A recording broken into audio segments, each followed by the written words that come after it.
Jeudi 18 décembre 2024, mesdames et messieurs, bonsoir. Voici pour vous les grandes lignes de cette édition. La GIZ, en collaboration avec Cosinus, a procédé à la distinction des petites et moyennes entreprises PME ce mardi 17 décembre 2024 à l'issue du programme Pro PME. Vous en saurez plus dans le reportage de notre envoyé spécial. Dans le dossier, nous mettons en lumière les différentes méthodes de cuisson de la viande de bœuf pour conserver ses bienfaits nutritionnels. Vous aurez plus de précisions dans cette édition avec Muriel Roncarin. Et voilà pour les grandes lignes de cette édition, les détails à suivre dans un instant.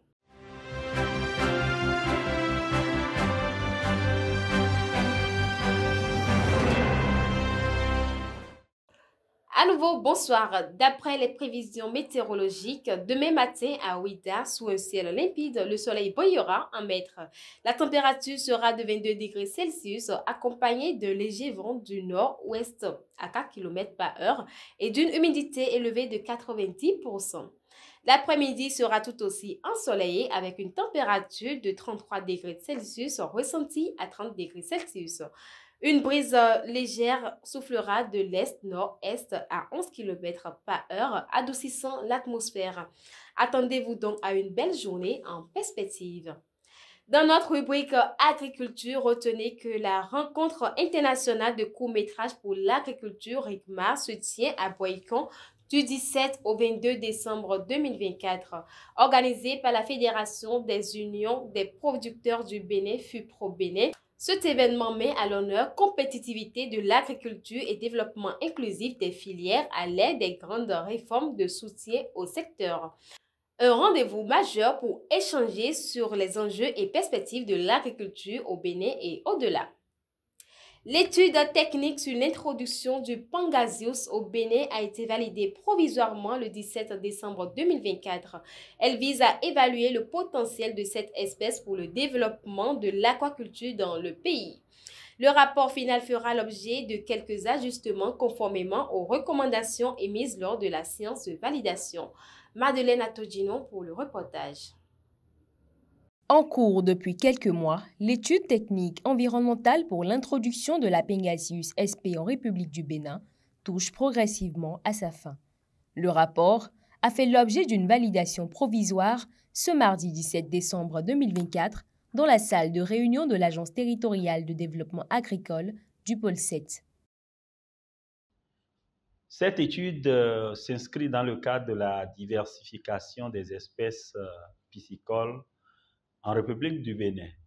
En effet, à nos jours, 2 espèces sont utilisées en pisciculture au Bénin et dans le cadre du Programme national de développement de la filière aquaculture, et il est prévu de procéder donc à des travaux en vue de la diversification des espèces. Donc c'est pour cela que nous avons constaté que dans les exploitations piscicoles, il y a des initiatives d'introduction formelle de cette espèce-là dans les élevages. Et donc, la TDA a décidé de confier à un consultant les travaux d'études pour qu'on puisse voir dans quelles conditions nous pouvons introduire cette espèce-là dans la pisciculture au Bénin. L'objectif est d'évaluer les contours de cette nouvelle espèce de poisson, ses capacités et ses failles, afin de l'introduire dans l'aquaculture béninoise après validation de l'étude effectuée, ce qui permettra aux pisciculteurs de varier les espèces de poissons existants au Bénin. L'atelier a pour objectif de présenter le rapport d'une étude qui a été réalisée sur une nouvelle espèce de poisson à introduire au Bénin. Il s'agit de l'espèce Pangasius.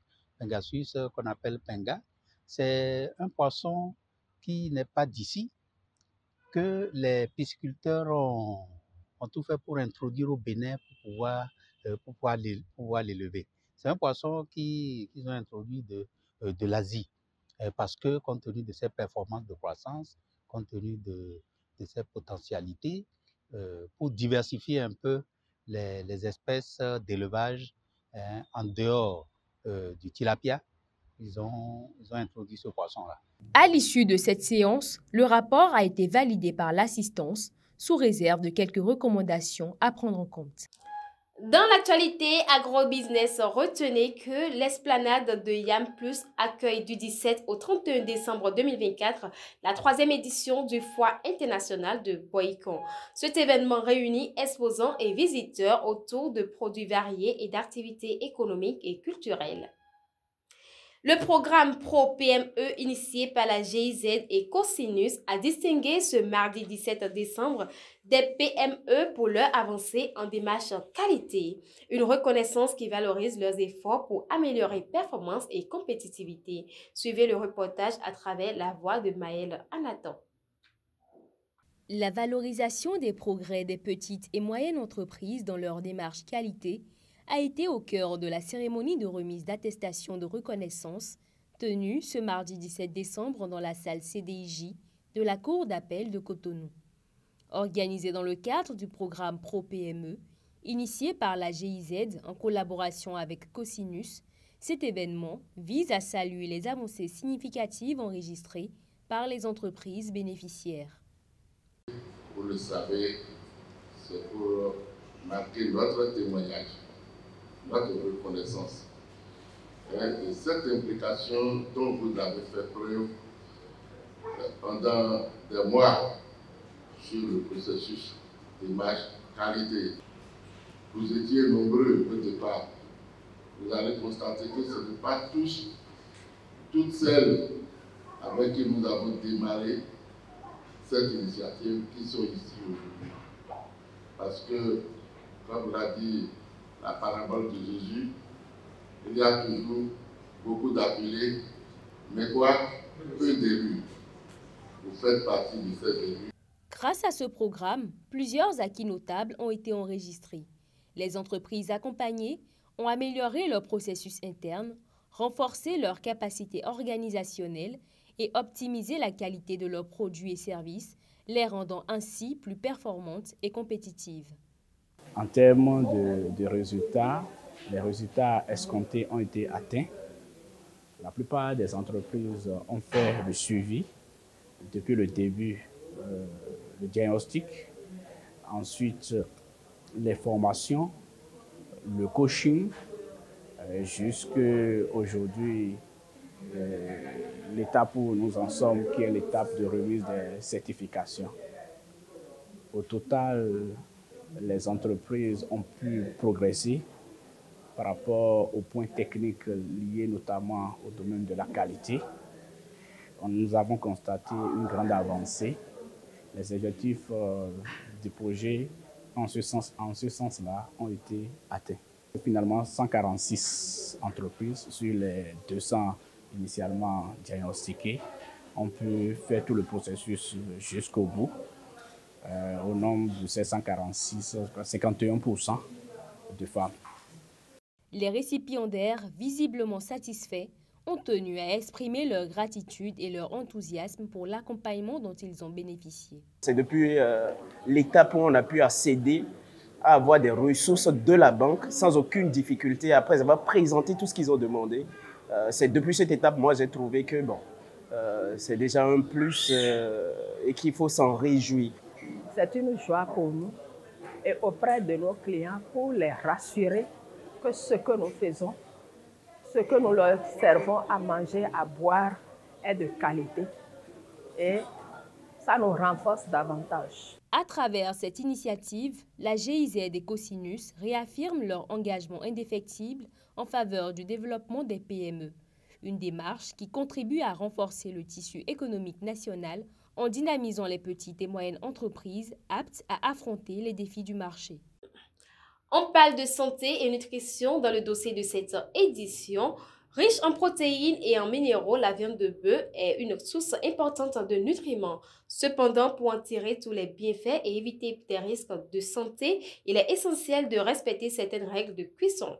Muriel Roncarin et Jean-Docteur Roland pour le reportage.